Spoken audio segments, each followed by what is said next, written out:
بن عمي بنت عمي السلام عليكم. مليح كلشي مليح ونتا فيفا. تخيلوا معايا 100 نتاع الناس خدامين في واحد الهونغار ولا في واحد الدار فيها 3 4 نتاع الطبقات. 100 غير 100 نتاع الناس. شنو هي الخدمه نتاعهم؟ خدمتهم ابن عمي هو بيسي، فيسبوك، تويتر، يوتيوب، دايرين دي كونت. تخيلوا معايا مثلا في يوتيوب واحد فيهم داير 10 نتاع لي كونت، هما 100 يعني 1000 كونت، 1000 حساب تويتري. تخيل معايا في واحد المرحله معينه غيتفقوا على شي حمله معينه ويديروا لها هاشتاغ معين، وهادوك لي كونت غادي يكتبوا 10 نتاع التدوينات. غادي نوليو ابن عمي في 10,000 تدوينه، 10,000 تدوينه،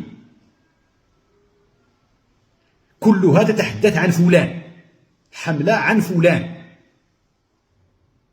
وغادي نجيو لتحت وغنديروا الهاشتاغات، كل تدوينه تدي 2 3 4 5 6 وحده، يعني في المعدل عندك ما يقارب 50,000 وفي الأقصى 100,000 هاشتاغ في تويتر.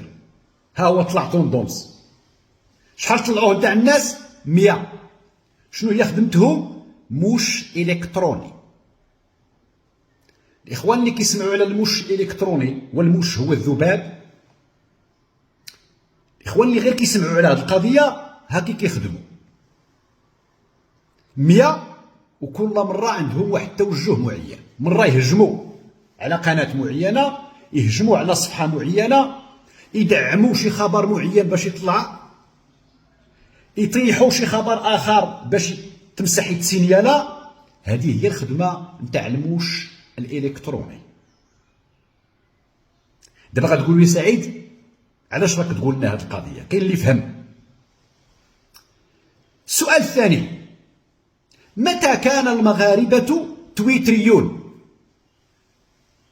أنا اللي كنعرف على حد علمي أننا كمغاربة كائنات فيسبوكية أكثر من تويتر، أكثر بنسب كبيرة. إذا كيفاش لي حملة غادي تبدا من تويتر، مع العلم أن الناس اللي كتكون حاضرة في مواقع التواصل الاجتماعي في المغرب حاضرين في الفيسبوك بنسب أكثر. علاش ما بداتش في الفيسبوك؟ لأنها ما كانتش غتبان. في تويتر غتبان.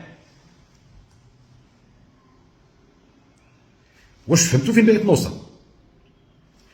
الوسم نتاع لقجع فاسد تم اختراعه داخل الهونغارات نتاع الموش الإلكتروني الهكاوي في الدينا سالينا، تماما كما فعلوا مع حملة سابقة كنت تحدثت عليها نتاع مغاربة ضد ما عرف داكشي ديال في افريقيا جنوب الصحراء.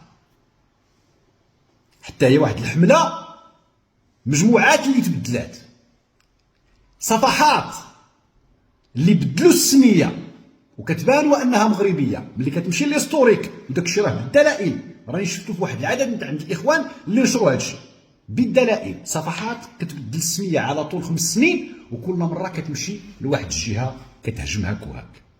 صفحه واحد الوقيته كانت ما نعرف ديال الراغبين في الزواج، بعد 3 أشهر 4 أشهر كتجمع عندها بزاف نتاع الناس، كتبدل السميه، كتولي كلنا شي حد ولا كلنا ضد شي حد. دوق المعنى دوق الحكمه. اللي مازال ما استوعبش بانه في كثير من الاحيان ملي كتكون الحملات في واحد الظرفيه غير مفهومه، طرح علامه استفهام ابن عمي، قول شكون اللي رابح من هاد لافير. داكشي علاش كنقول واحد العدد نتاع الخوت من الجمهور نتاع الرجاء، راكو حسنين النيه، نيتكم هكاك، عندكم مشاعر نتاع الحب والفرقه، عندكم يعني داك الشيء ديال لا ظلمونا من حقك، ولكن غير عيق بانك ماشي انت اللي درتي الحمله. انت حتى دازت واحد النهار ولا نهار ونص حتى خرج داك الشيء من تويتر عاد دخلتي في المعمعه. يعني خلقوا لك واحد لاتموسفير بن عمي. هذا هو الغرض نتاع الموش الالكتروني. الغرض نتاعو هو انه اذا ما كنتيش عارف هذا القوالب وكتخدم العاطفه نتاعك في التلقي ديال الاخبار، كيأثروا عليك، لانهم يعرفون جيدا ان الفرد اللي ما كانش متسلح بالادراك نتاعو الكبير شنو كيدير؟ ينساق وراء الجماعه، فكيخلقوا له واحد الجماعه وهميه، جماعه وهميه، والمسيرين نتاعها 2 3 4 5 6 7 10 الناس فقط، وكيخلقوا لك واحد الجماعه ديال 1000 10000 50000 تدوينه هاشتاغ، فكتقول والله العظيم الا هادشي كذا زيد انا ندخل حتى انا. لان الشخص الا ما كانش كذا كتعجبو الجماعه، كيدخل للجماعه كيحس بالامان، ما يقدرش يعبر على راسو بوحدو في واحد الفتره معينه، كيقول يقدروا يهجموا عليا ينتقدوني يديروا، ولكن ملي كتكون الجماعه كيقول زيد احنا داخلين. اذا رجاء اخوتي اخواتي نردوا البال مزيان مع هذا النوع نتاع الحملات. الموش الالكتروني كيتخلص على هذا الشيء.